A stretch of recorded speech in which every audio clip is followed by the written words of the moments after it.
Elman, kamu lagi di Solaria? Iya Pak, lagi makan sebentar. Oh, makan apa? Nasi goreng. Iya Pak, Hati-hati kesedek ya. aman Pak. Sama Ripka ya? Sama temen sih Pak, bukan sama Rika. Sama cem-ceman ya?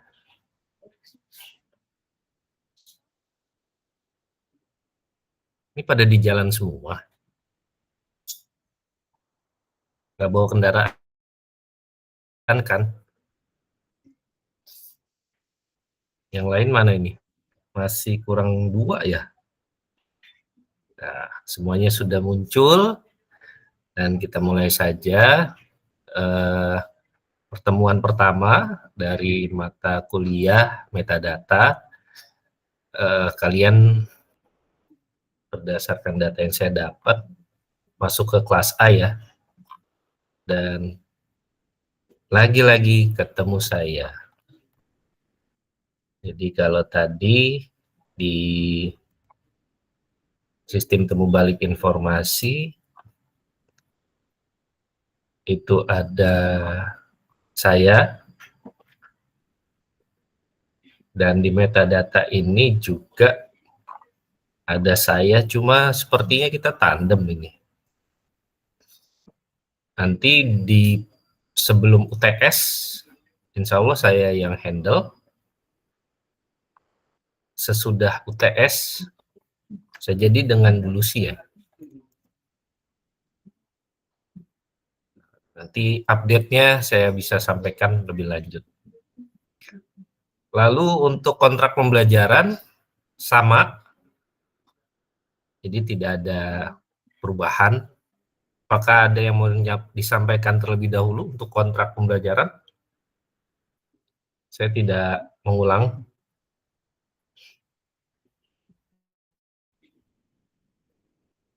Sudah pada ingat kan? Absensi seperti apa? Pakaian yang digunakan, kemudian apa-apa saja yang harus dipersiapkan. Dan kita di plot di waktu-waktu yang cukup sore ya. Jadi kita efektifkan waktu supaya tidak terlalu malam. Saya harapkan kita bisa mulai minggu depan sebelum jam 4 ya. Karena di metadata ini ada beberapa hal terkait standarisasi dalam melakukan proses-proses metadata input yang ada di dalam sebuah sistem. Saya lanjutkan lagi ke penentuan PJ.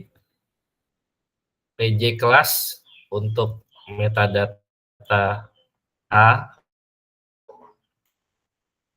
Siapa yang berkenan? Silakan saya buka pollingnya.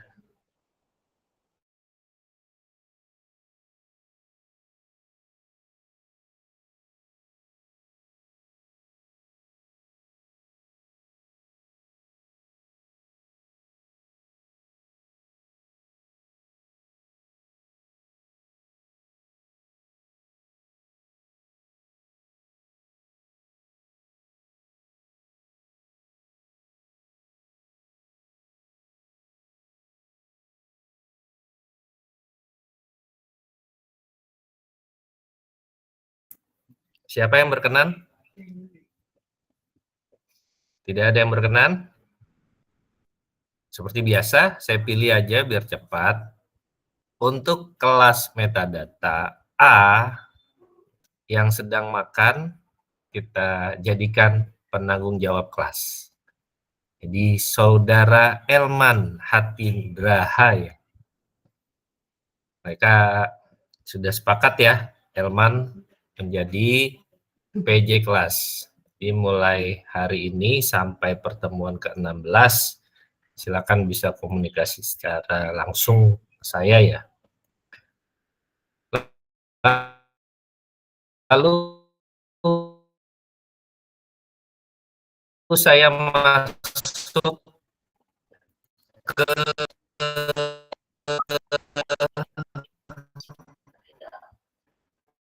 RPS. Nah, ini RPS-nya dan masih belum disahkan ya. Untuk koordinator mata kuliah, metadata saya yang ditunjuk. Kemudian ada, ini Pak Sabil sepertinya masih tentatif ya. Nanti mungkin bisa dikomunikasikan. Nah, kalau Pak Sabil nanti memang nggak jadi, berarti pembagian kelasnya yang kelas A bisa jadi full sama saya, karena Bu Lucy akan di kelas B. Nah, mungkin minggu depan baru ada jawabannya. Untuk PPL, diharapkan rekan-rekan semua bisa mampu mengolah data dan informasi komputasional.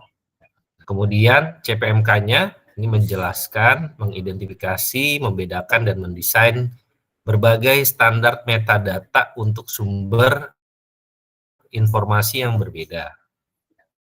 Identifikasi berbagai metadata untuk sumber informasi yang berbeda.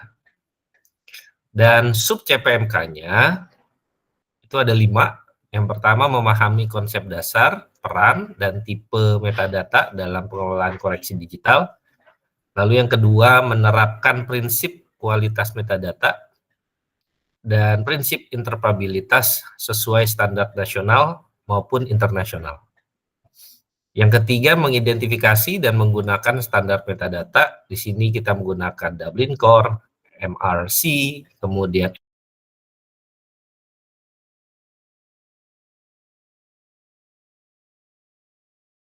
MODS,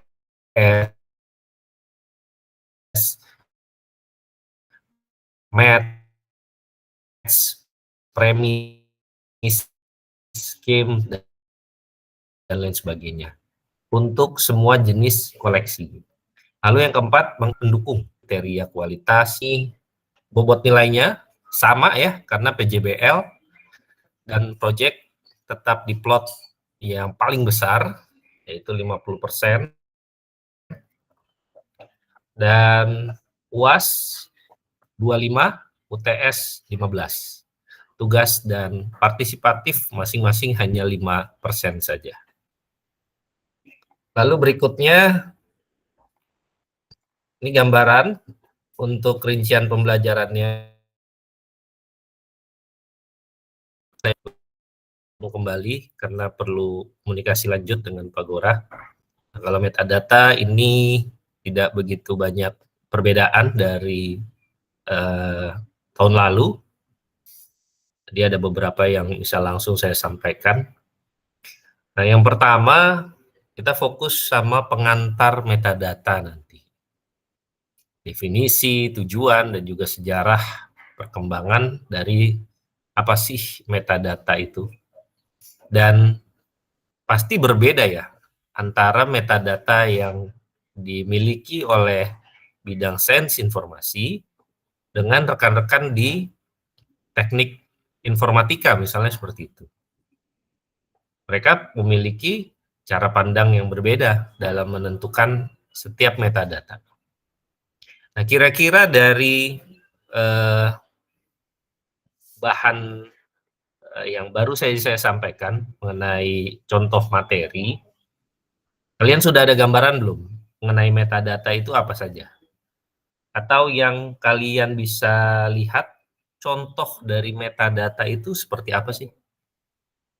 Ada yang bisa menyampaikan pendapatnya? Silakan.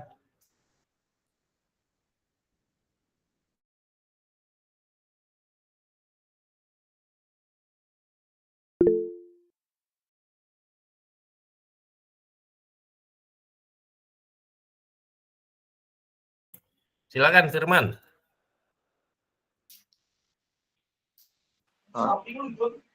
Metadata yang saya lihat dari sini sih cuman kayak ini Pak, kayak lebih cara pengelolaan data doang sih Pak. Dari sini. Terus pengelolaan data, terus data tuh nanti kayak gimana gitu. Cara pengelolaan data. Ada gambaran Kayak- lagi nggak? kayak Maksudnya kayak gimana? kalau dari menurut saya tuh kayak Contoh-contohnya aja. data diambil. Oh, Contohnya coba. Contoh yang kamu tahu metadata itu seperti apa? Misalnya kayak ini Pak, apa? Kayak data rumah sakit gitu tuh Pak. Kita ambil kayak data pasien. Nah, nanti kita olah datanya kayak pernya apa, kayak dia sakit apa, dia sakit apa, begitu doang sih Pak. Yang saya ambil. Oke. Ada lagi?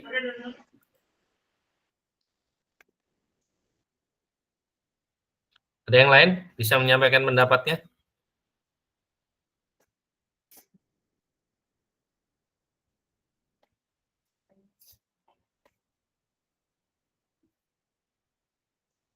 Yang perempuan mana? Ibu-ibu? Tasya? Aisyah? Hadir, Pak. Apa itu metadata yang kamu tahu? Mungkin menurut saya itu contohnya kayak di dokumen ya, yang berisi kayak ada judulnya, judul dokumen tersebut, terus ada penulisnya, terus ada tanggal pembuatannya gitu. Terus selain dokumen mungkin bisa contoh tuh kayak foto kan, ketika kita di galeri itu kan ada kelihatan nama filenya, terus sama tanggal pengambilannya gitu sih Pak.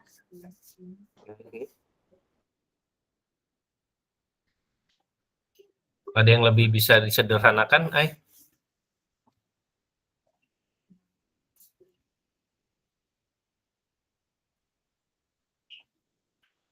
Suara kamu juga bisa lebih besar nggak? Ya Pak, terdengar nggak Pak? Halo? Kamu kayak lagi bisik-bisik. Halo Pak, Ya. terdengar? Nah, iya jadi menurut saya tuh contohnya ada di dokumen file gitu yang berisi judul dokumennya, terus ada penulisnya, ada tanggal pembuatannya gitu. Terus untuk contoh lainnya tuh kayak ada di foto yang ada di galeri itu kan ada nama filenya, ada tanggal pengambilannya, ada lokasinya, ada resolusi fotonya gitu Pak. Oke. Jadi udah bisa menyimpulkan ya, kalau metadata itu memang yang mewakili dari sebuah objek digital. Mungkin bisa disampaikan seperti itu ya sederhananya. Nah ini saya coba share, kira-kira metadata itu mengenai apa sih? Yang jelas metadata itu ini merupakan satu satuan ya, yang memang mencerminkan dari sisi data dan informasi yang ada di dalam sebuah objek digital. Nah, objek digital di sini kita bisa banyak contoh-contohnya ya, misalnya buku, kemudian audio file, lalu scientific data, digital image, dan lain sebagainya. Nah, ambil contoh salah satunya yang scientific data misalnya. Kira-kira ada yang tahu apa yang termasuk dari scientific data?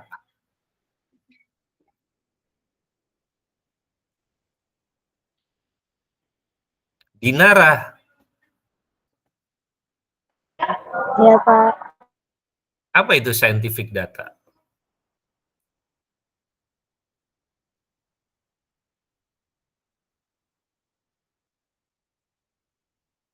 Bahasa Indonesianya, kalau scientific data berarti data yang scientific itu keterkaitan dengan apa biasanya?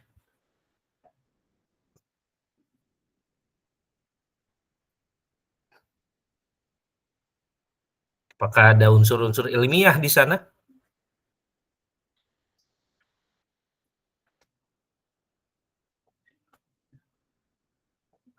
Din? itu mungkin kayak informasi yang dikumpulkan gitu mungkin nggak Pak? Oke. Nah, contohnya apa?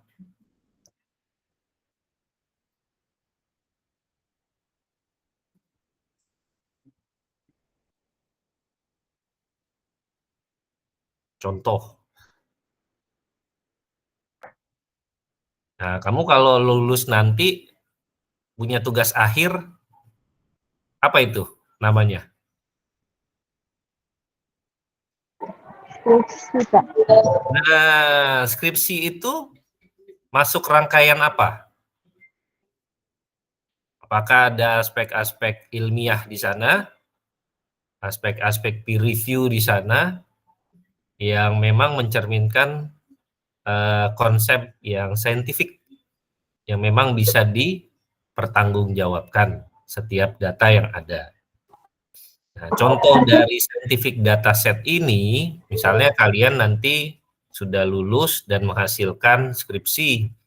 Nah, skripsi itu ada judulnya, ada deskripsinya, ada abstraknya, kemudian ada mengenai subjeknya, lalu ada file bab 1, bab 2, bab 3, yang nantinya bisa dikembangkan kembali dari apa yang memang kalian dapatkan di dalam sebuah penelitian.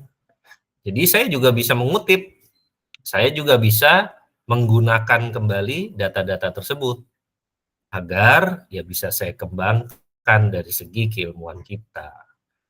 Nah, itu yang dikategorikan sebagai scientific dataset. Jadi secara garis besar ketika kita membicarakan metadata, metadata ini simpelnya adalah wakil dari objek digital yang memang akan kita kelola. Jadi kalau nanti kita sebagai seorang kataloger atau mungkin kita sebagai seorang information specialist atau mungkin kita sebagai ada beberapa yang keterkaitan classification librarian dan lain sebagainya. Nah, nanti banyak yang memang harus bisa kita pahami mengenai apa itu metadata. Ini nanti berdampak sama kualitas yang dihasilkan di dalam penyediaan setiap data dari objek digital tersebut. Kalau metadatanya tidak memiliki kualitas yang baik, tidak memiliki standar yang jelas, ya pasti berdampak di dalam suplai data. Apalagi kondisinya seperti yang ada di AI. Kalau AI, peran kita itu harus bisa suplai metadata yang berkualitas, karena kalau tidak, AI bisa menjawab dengan banyak halusinasi. Kalau kalian berikan prompt di sana dan AI-nya juga mendapatkan data yang tidak jelas, itu berdampak dari halusinasi yang didapatkan oleh kalian nanti ketika menggunakan AI. Entah itu ChatGPT, entah itu Gemini, atau yang lain yang memang berdampak secara langsung dari hasil yang didapatkan. Nah, ini gambaran ya mengenai mata kuliah yang nanti bisa kalian dapatkan. Di metadata banyak standarnya. Ada metadata deskripsi, ada metadata administrasi, ada metadata yang memang berkaitan sama objek-objek digital tertentu ya, misalnya arsip dan lain sebagainya. Dan disinilah yang harus bisa kalian pahami. Kalau saya lihat dari beberapa mata kuliah, ini sebenarnya top 3 nih mata kuliah yang memang berkaitan penuh sama pemahaman kita nanti di ranah industri. Terutama mata kuliah ini bisa dibilang mata kuliah inti dari prodi kita gitu. Karena orang-orang nggak tahu dia bagaimana cara mencari kolom-kolom yang ada di dalam sebuah koleksi digital. Pasti mereka jauh mengetahuinya. Apalagi orang IT yang memang dia hanya bisa melihat dari aspek-aspek yang sifatnya biasanya fisik. Misalnya dia melihat dari satu buku yang sudah dihasilkan dalam bentuk cetak, kemudian dia bisa menuangkan. Tapi kalau kita nanti ada teknik-tekniknya untuk bisa kita ketahui apa yang terkandung di dalam metadata tersebut. Mungkin dengan teknik indexing, mungkin dengan teknik subject term, dan lain sebagainya. Dan itulah yang berkaitan penuh sama mata kuliah metadata. Cukup jelas ya? Saya lanjut.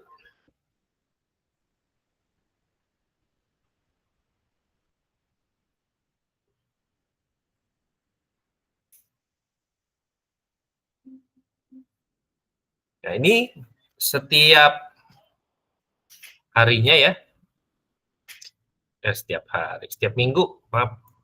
Nah, ini setiap minggu akan kita diskusikan, baik pengantar, kemudian fungsi deskriptif, struktural, administratif, teknis, preservasi, dan hak cipta, kemudian tipe metadata dan penerapannya dengan kategori tipenya itu khusus untuk kebutuhan teks, gambar, audio, video, 3D, dan lain sebagainya.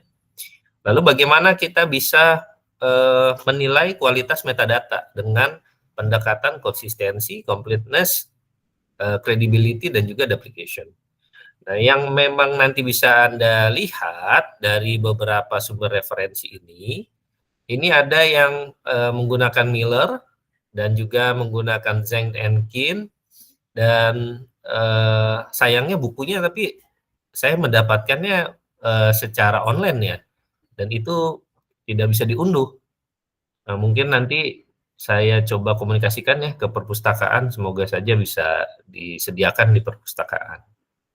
Lalu kita juga akan membahas mengenai aspek-aspek yang berkaitan sama interoperabilitas. Dan ada juga keterkaitan bagaimana kita bisa membangun sebuah metadata yang berkualitas dengan pendekatan dari Dublin Core. Saya coba lanjut. Interoperabilitas yang Anda ketahui kira-kira seperti apa? Nadine? Apa itu interoperabilitas, Nadine? Kan kalian sudah 2 semester tuh.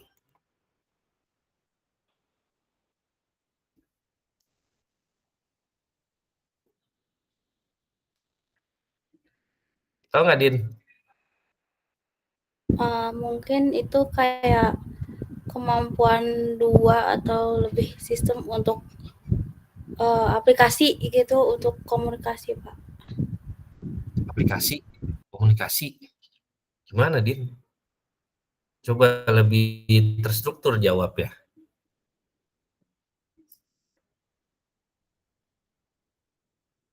Oh, Itu sistem udah saya kasih tuh.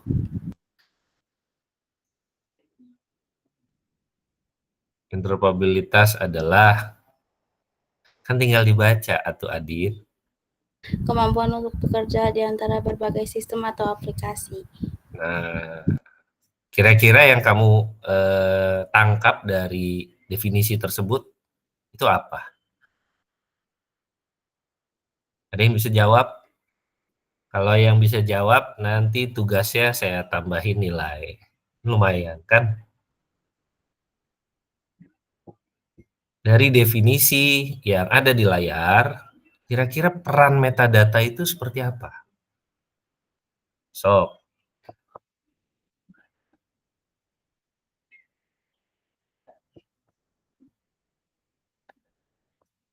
Edin,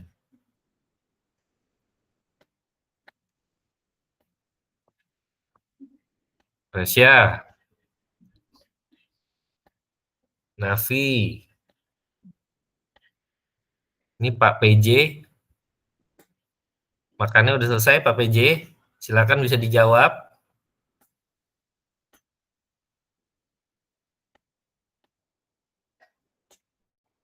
Raihan. Baik Pak. Saya boleh nyoba jawab nggak Pak? Silakan, welcome. Kalau menurut saya dari yang Bapak share ini kan ada dari inter tuh antar, terus operate itu dari beroperasi, terus ability juga dari kemampuan. Nah, dari yang ditebelin ini kan kemampuan untuk bekerja di antara berbagai sistem atau aplikasi. Terus juga dalam konteks ini kan memungkinkan sistem yang berbeda itu untuk berfungsi bersama, berbagi data, dan berkomunikasi satu sama lain. Kalau menurut saya, sangkapnya itu contohnya kayak misalkan kita nambah kontak WhatsApp yang dari nomor telepon terus tiba-tiba terhubung sama WhatsApp di aplikasi WhatsApp untuk ngechat itu Pak sih. Jadi ada hubungan antara dari data satu ke data yang lain untuk munculin sesuatu yang jadi itu Pak, sesuatu data gitu loh Pak, kayak nomor kayak kontak WhatsApp pakai tadi gitu. Oke, good. Ada lagi yang bisa melengkapi?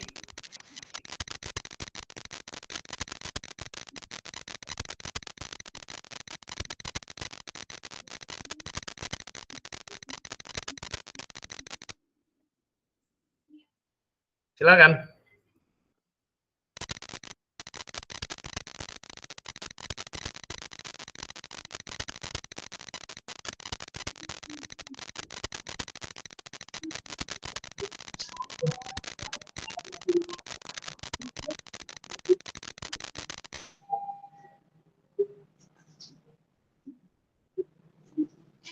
Ayo. Oke. Pak PJ, silakan. Saya izin menjawab ya Pak. Kalau menurut saya sih peran metadata dalam interoperabilitas itu contohnya kalau misalnya kita mau jaga juga terhubung ke aplikasi GoPay Pak.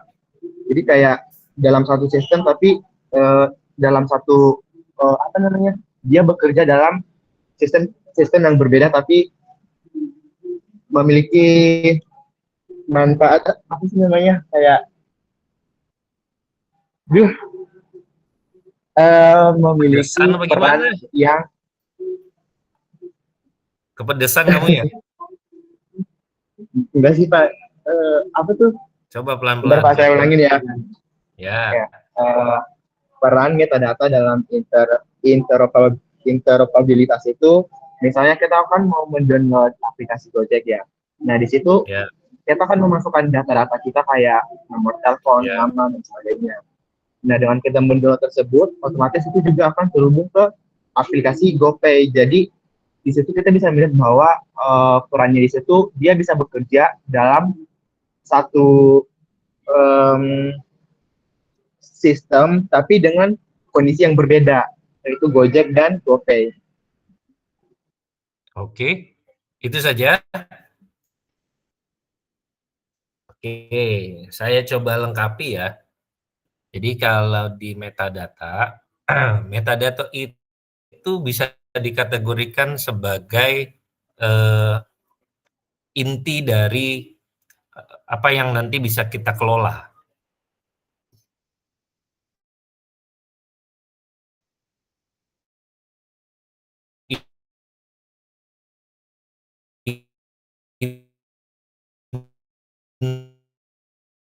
Intinya satu audio atau mungkin dari sisi file lainnya. Nah, inti itu nanti akan terkumpul dan menghasilkan satu bentuk deskripsi atau dalam bentuknya kalau di dalam sebuah dokumen-dokumen tersebut ada yang intro ya, sebentar. Ini siapa nih?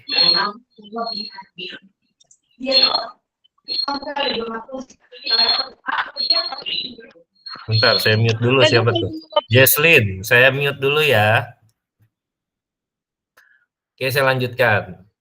Jadi kalau bicara intinya, itu kumpulan dari dokumen-dokumen terlebih dahulu. Dokumen-dokumen itu ya bisa beragam. Ada yang dalam bentuk teks, ada yang dalam bentuk audio, ada yang dalam bentuk video, atau mungkin dalam tipe lainnya gitu ya. Nah, kalau kondisinya seperti itu, tapi belum memiliki satu deskripsi yang terstruktur, dengan penjelasan dari masing-masing dokumen, nah itu akan berdampak dari penyediaan data yang ada di dalam sistem tersebut. Nah, kalau interoperabilitasnya itu sudah saling berkoneksi satu sama lain, pastinya dia harus bisa memahami apa yang terkandung di dalam dokumen tersebut, inti-inti yang ada di dalam sistem tersebut. Di keterkaitan dengan Gojek, ya pastinya ada transaksi apa saja, ada transaksi peminjaman, transaksi order ya untuk Gojek, kemudian transaksi layanan yang ada di dalam drivernya, mungkin juga ada kalian misalnya memberikan rating dan lain sebagainya. Nah, itu inti dari sebuah sistem.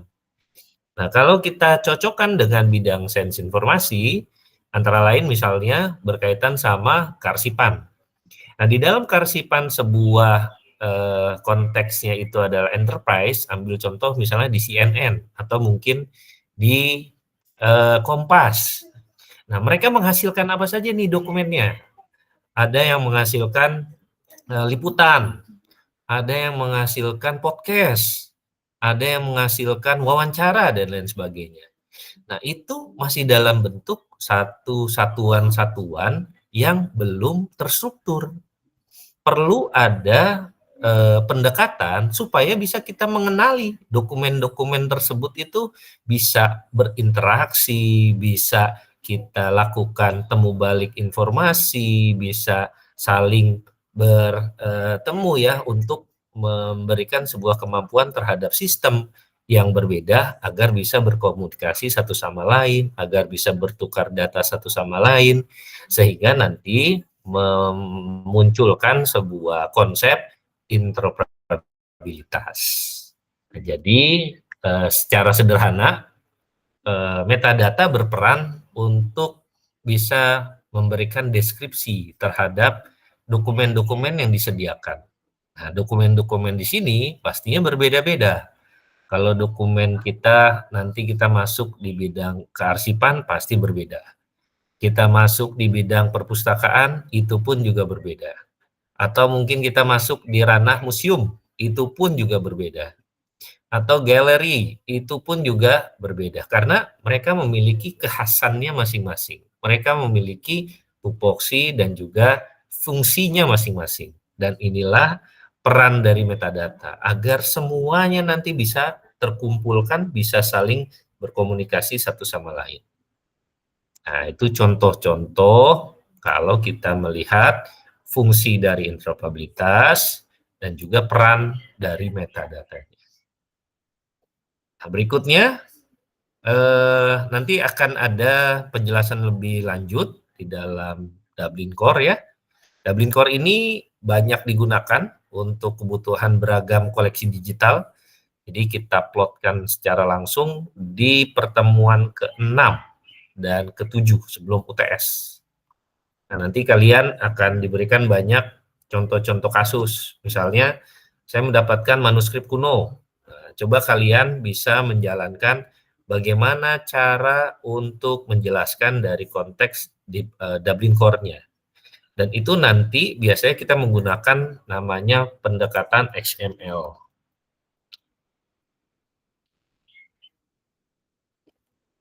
Ada yang pernah mendengar XML?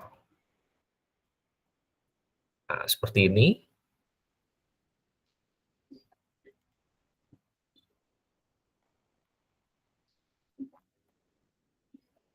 Nah, kurang lebih kayak gini. Jadi nanti kita buat satu bentuk strukturnya. Struktur yang pertama itu berkaitan sama judul, struktur yang kedua berkaitan sama format skemanya, struktur yang ketiga berkaitan sama ketentuan yang ada di masing-masing koleksi. Koleksi yang mau kita input itu manuskrip kuno ya pasti berbeda dengan yang konteksnya adalah buku. Nah, standar-standarnya itu ada di Dublin Core. Kurang lebih seperti itu ya. Lalu untuk setelah UTS itu kita langsung masuk spesifik di dalam pendekatan aplikasinya.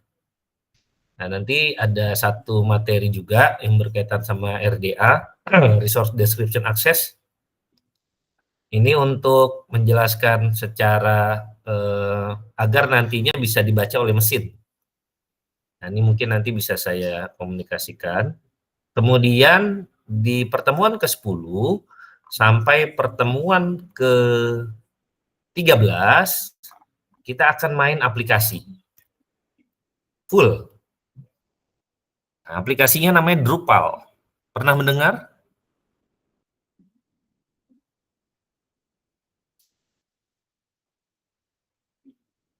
Drupal. Nah, tampilannya seperti ini. Ini misalnya ya. Ini contoh-contohnya yang bisa kita gunakan. Nah, bagaimana kalian nanti bisa mengoptimalkan Drupal ini untuk menjalankan sebuah konsep dari content management.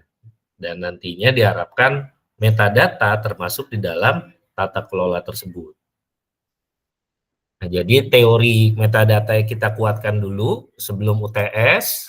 Setelah UTS, kita bicara masalah perangkat pendukungnya. Nah, nanti uji coba dan juga simulasi, ya kita praktek di kelas kan. Nah, untuk metadata ini kan semuanya diplotnya di lab multimedia kan? Yang saya tahu itu ya. Lab multimedia, iya bener. Jadi di lab multimedia kan sudah banyak tuh Apple. Nah, kalian juga bisa menggunakan nanti. Tapi CMS ini sifatnya hanya lokal, jadi tidak kita hostingkan. Kalian nanti bermainnya di ranah lokal saja. Nah, berikutnya di penjelasan mengenai persiapan. Nah, ini gambarannya ya buat project. Jadi ini masih gambaran, saya belum sahkan karena harus komunikasi juga dengan Kaprodi. Nah, bisa terlihat proyeknya. Jadi nanti kalian diharapkan bisa membuat sebuah proyek berbasis produk. Produknya adalah web base, dan di web base ini kita bisa menggunakan Drupal. Jadi dari Drupal pertama kali kalian install sampai siap jadi, sampai nanti bisa memiliki makna di sana, bisa memiliki layout yang jelas, bisa memiliki konten dari metadata-metadata yang kita diskusikan sebelumnya. Nah, itulah yang nanti akan dijadikan semacam proyek di dalam pembelajaran mata kuliah metadata.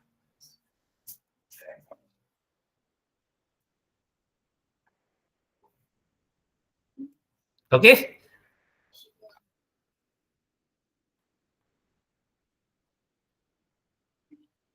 Dan ini beberapa daftar referensinya yang bisa Anda gunakan. Tadi sudah saya sampaikan sedikit ya dari Miller. Ada pertanyaan? Silakan.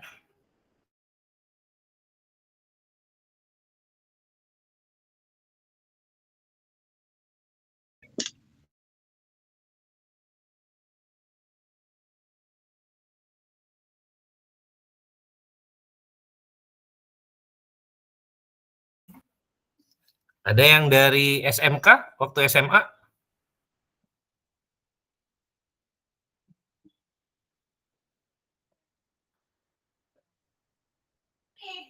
Belum ada? Untuk Drupal itu banyak banget yang bisa kalian pelajari, terutama mungkin di YouTube. Dan saya harapkan mulai dari sekarang mungkin kalian bisa proaktif ya. Dan di official dari Drupalnya sendiri pun itu banyak demo-demo dan juga edukasi yang disampaikan.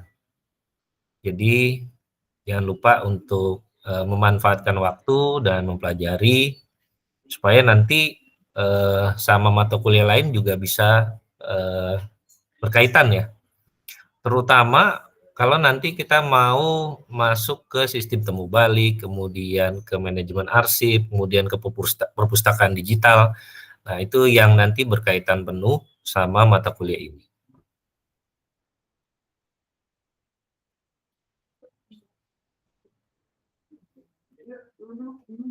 Kakak kelas kalian itu alhamdulillah 15 orang masuk di Perpusnas ya.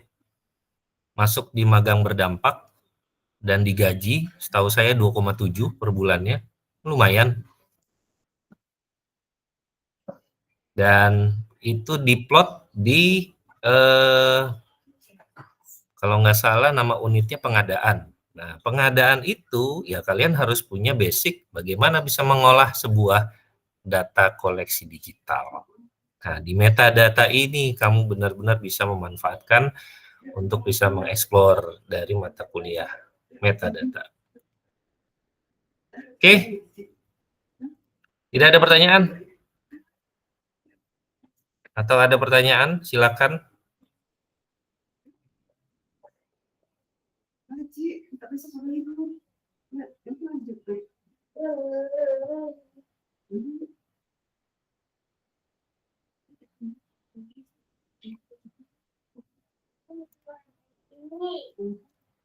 Tidak ada pertanyaan?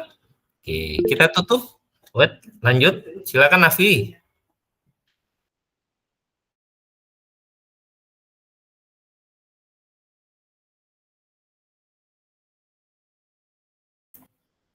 Gimana Nafi? Kamu mau nanya? Sepertinya masih ke-mute.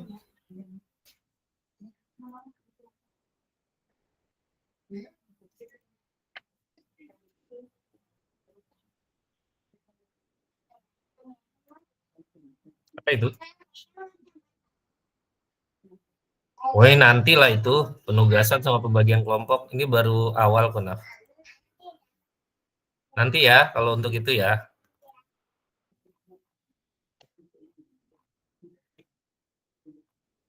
Oke, sudah semua ya untuk RPS.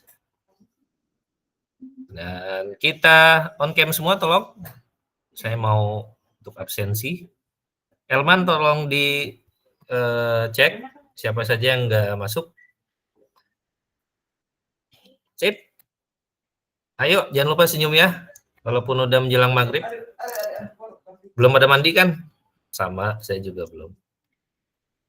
Oke, 1, 2, 3.